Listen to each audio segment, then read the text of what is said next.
2021 PGT. Sileru ऊर्जा संयंत्र जलविद्युत शक्ति से संबंधित है। ये आंध्र प्रदेश के सिल्लोरी नदी पर स्थित है। किसी भी सेवा के लिए जनसंख्या सीमा अर्थात देहरी की सही व्याख्या निम्नलिखित में से सही कथन कौन सा है? Maximum population size required for services, सेवा के लिए आवश्यक न्यूनतम जनसंख्या। जर्मन भूगोलवेत्ता वाल्टर क्रिस्टालर ने 1933 में अधिवासों के वितरण से संबंधित केंद्र स्थल सिद्धांत का प्रतिपादन किया। उन्होंने जर्मनी के केंद्र स्थलों का अध्ययन आरोही क्रम में वर्गीकृत करके किया। केंद्रीय स्थल सिद्धांत में 6 प्रधान संकल्पनाएं विद्यमान है। केंद्रीय स्थान की संकल्पना, पूरक स्थान की संकल्पना, देहरी की संकल्पना, वस्तुओं की परिसर की संकल्पना, केंद्रीय वस्तुओं एवं सेवाओं की संकल्पना, केंद्रीयता की संकल्पना।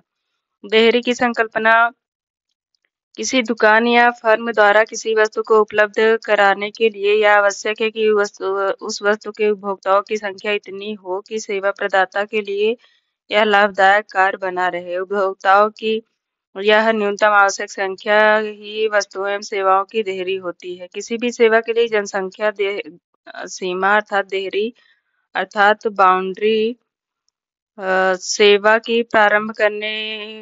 को प्रारंभ करने की आवश्यक न्यूनतम संख्या से संबंधित है।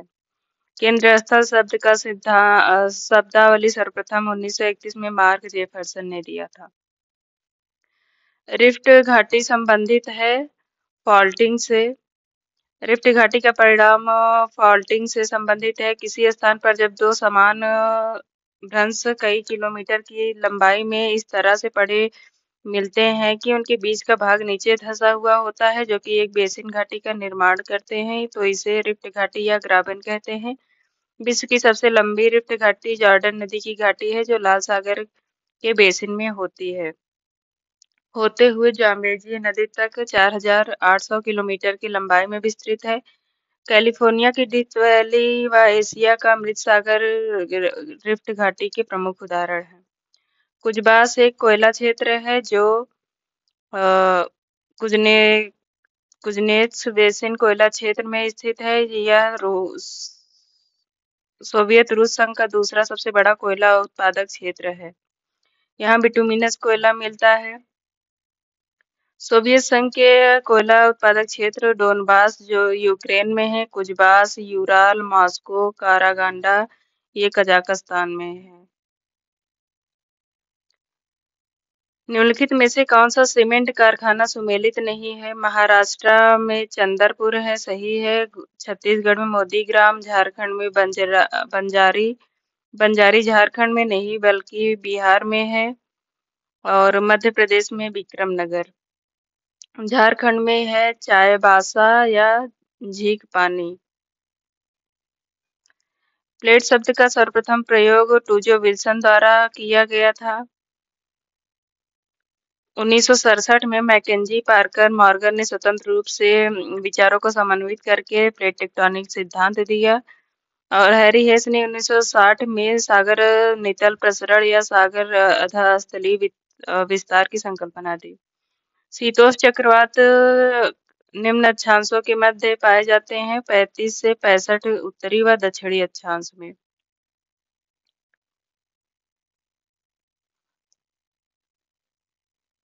ध्रुवीय वाताग्र सिद्धांत या लहर सिद्धांत शीतोष्ण चक्रवात से संबंधित सिद्धांत है, जिसका प्रतिपादन 1918 में बी बर्कनीज और जे बर्कनीज ने किया था। प्रति चक्रवात शब्द का सर्वप्रथम प्रयोग एफ गैफन महोदय ने 1861 में दिया। सारगैसो सागर महासागर का हिस्सा है अटलांटिक, उत्तरी अटलांटिक महासागर। उत्तरी अटलांटिक में उत्तरी विषुवत रेखाई धारा गल्फ स्ट्रीम किनारी धारा एक प्रतिचक्रवाती प्रवाह बन जाता है। इस चक्र के अंतर्गत शांत एवं गतिहीन जल पाया जाता है, जिसमें सारगैसम घास फैली रहती है। इस भाग को सारगैसो सागर कहा जाता है। मार्मर के अनुसार इसका विस्तार 20 डिग्री से 40 डिग्री उत्तरी अक्षांश एवं 35 से 75 डिग्री पश्चिमी देशांतर के मध्य पाया जाता है। गल्फ स्ट्रीम की खोज सर्वप्रथम पोंस डी लियोन द्वारा 1513 में की गया। जापान के अंतर्गत सबसे बड़ा द्वीप है होन्शु द्वीप।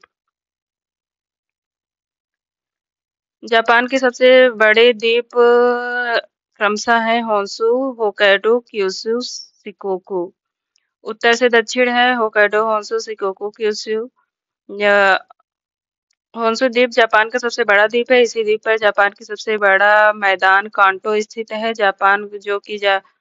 टोक्यो जो कि जापान की राजधानी है, इसी द्वीप पर स्थित है। 80% जनसंख्या होन्शु द्वीप पर स्थित है।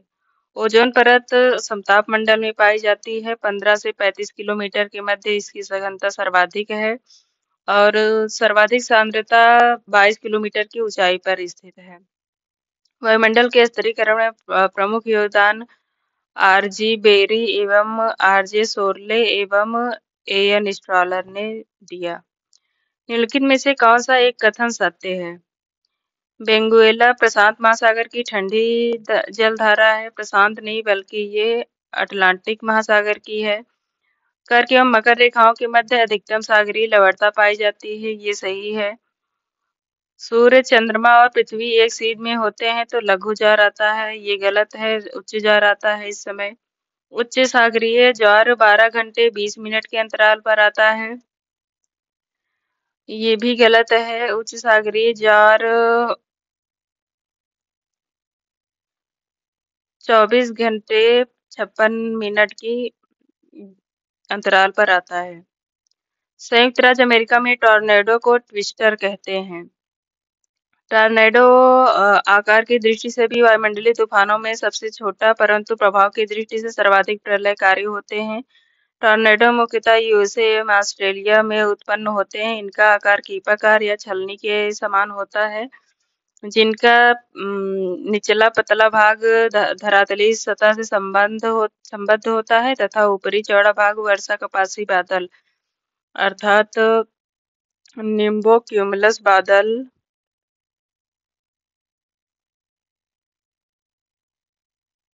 बादल से जुड़ा होता है। टॉर्नेडो सामान्यतः मध्य अक्षांशों में उत्पन्न होते हैं। समुद्र में टॉर्नेडो को जल स्तंभ कहते हैं।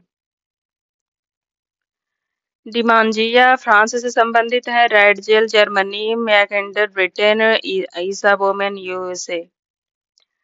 निम्नलिखित में से कौन सी नदी घाटी का निर्माण नहीं है? गंगा।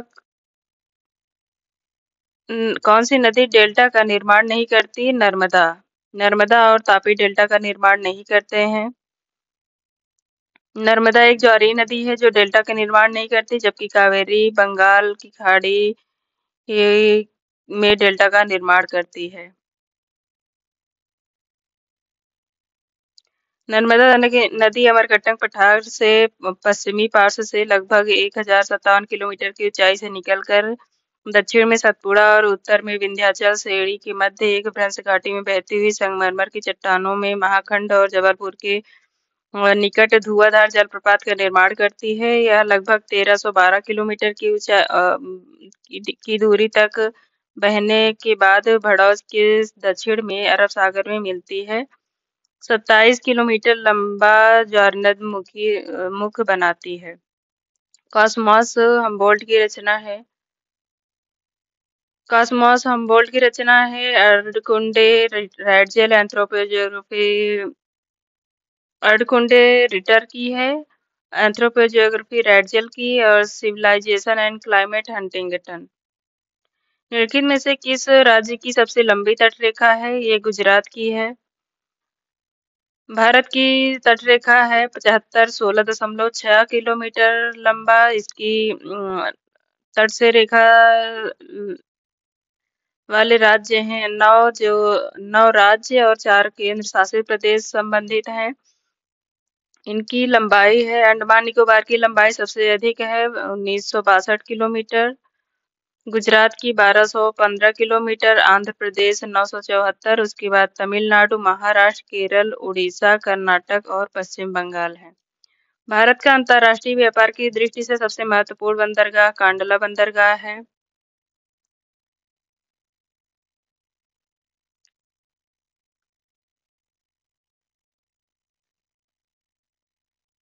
कांडला भारत का प्रमुख आयातक बंदरगाह है। वर्ष 1914-15 में अब तक कांडलापत्तन में सर्वाधिक आयात नौभार तथा निर्यात नौभार का वहन किया। कांडलापत्तन का नाम दीनदयाल पत्तन है। यह गुजरात राज्य के कच्छ खाड़ी में स्थित एक ज्वारीय पत्तन है। इसे मुक्त व्यापार क्षेत्र घोषित किया गया है। देश में कुल 13 प्रमुख बंदरगाह हैं और 200 गैर प्रमुख पत्तन हैं। डिमांजिया ने मकानों का वर्गीकरण कार्यों के आधार पर किया। भू अभिनति के चारों ओर से घिरे दृढ़ भूखंड को कोबर ने क्रेटोजन कहा।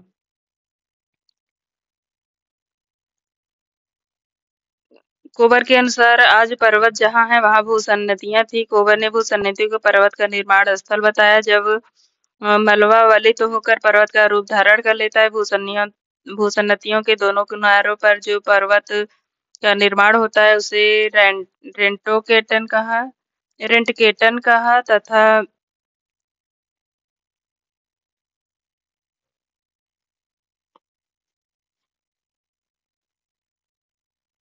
क्रेटोजन जो भूसन्नतियों के चारों ओर से घिरे दृढ़ भूखंड क्रेटोजन है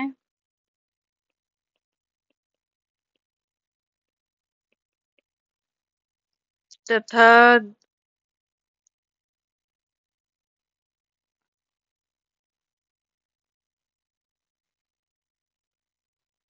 इनके किनारे पर बने पर्वत हैं रेंटकेटन। पर्वत के निर्माण से संबंधित सिद्धांत है भूसन्नति सिद्धांत कोबर, तापीय संकुचन सिद्धांत जेफ्रीज, महाद्वीपीय फिसलन सिद्धांत डेली, संवहन तरंग सिद्धांत होम्स, रेडियो एक्टिव तरंग सिद्धांत जोली।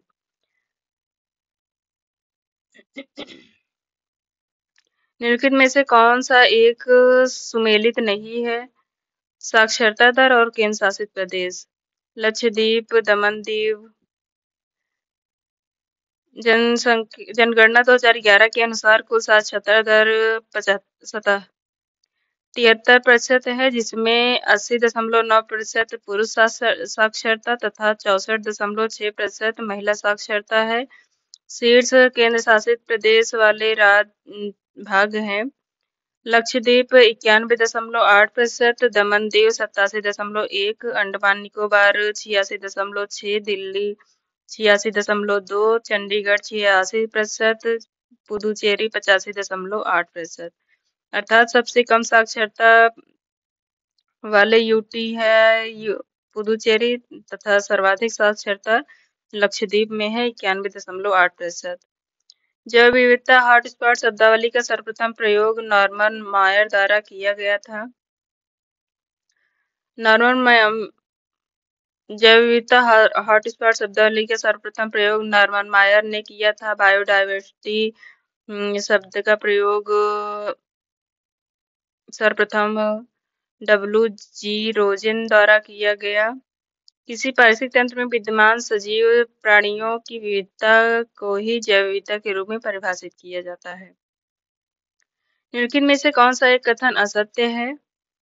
उत्तरी गोलार्ध की औसत लवणता दक्षिणी गोलार्ध से कम है, ये सही है। गल्फ स्ट्रीम यूरोप के उत्तर पश्चिम तट पर लवणता बढ़ा देती है, ये भी सही है। प्रति चक्रवाती दशाएं लवणता को घटा देती हैं, ये गलत है क्योंकि ये लवणता को बढ़ा देती हैं। भूमध्य सागर के पूर्वी तट पर पश्चिमी भाग की तुलना में अधिक लवणता पाई जाती है, ये भी सही है। कोकोस किलिंग बेसिन ये हिंद महासागर में स्थित है।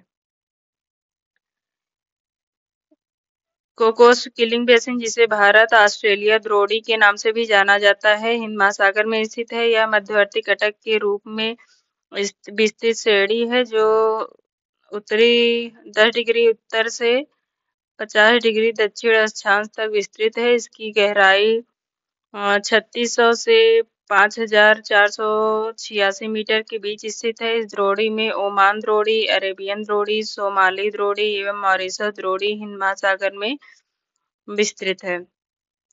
सभी महासागरों का औसत तापक्रम 63 डिग्री फ़ारेनहाइट या 17.2 डिग्री सेंटीग्रेड है। दक्षिणी गोलार्ध का औसत तापमान 61 फ़ारेनहाइट है। उत्तरी गोलार्ध का 67, प्रशांत महासागर का 64.6 डिग्री फ़ारेनहाइट, हिंद महासागर तापक्रम 60.6 फ़ारेनहाइट और अटलांटिक महासागर का 60.4 डिग्री फ़ारेनहाइट। वातावरण नियतवाद की विचारधारा का जन्म किस देश में हुआ था? ये जर्मनी में हुआ। 18वीं शताब्दी के उत्तरार्ध में अर्थात 1950 के बाद 1750 के बाद कांट ने तथा 19वीं शताब्दी में हमबोल्ट, रिटर और रैडजेल ने इस विकास में महत्वपूर्ण योगदान दिया। रैडजेल को वातावरण निश्चयवाद का प्रमुख प्रतिपादक माना जाता है। वातावरण मानव के पारस्परिक संबंधों में रैडजेल ने वातावरण को अधिक प्रभावशाली माना, यहाँ तक कि विश्व के विभिन्न प्रदेशों में मनुष्य के रहन सहन, आर्थिक, उद्योग और सामाजिक संस्कृति को वातावरण का ही देन माना। वाइडल डी ला ब्लास प्रसंभववाद, ओएच के स्पेट क्रियात्मक संभववाद,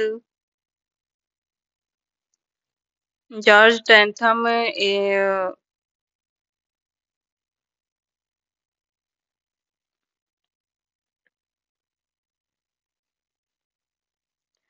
संभववाद, वाइडल डी ला ब्लास प्रसंभववाद, ओएच के स्पेट क्रियात्मक संभववाद, डॉक्टर जॉर्ज टैंथम एवं नव निश्चयवाद का प्रतिपादन ग्रिफिथ टेलर ने किया।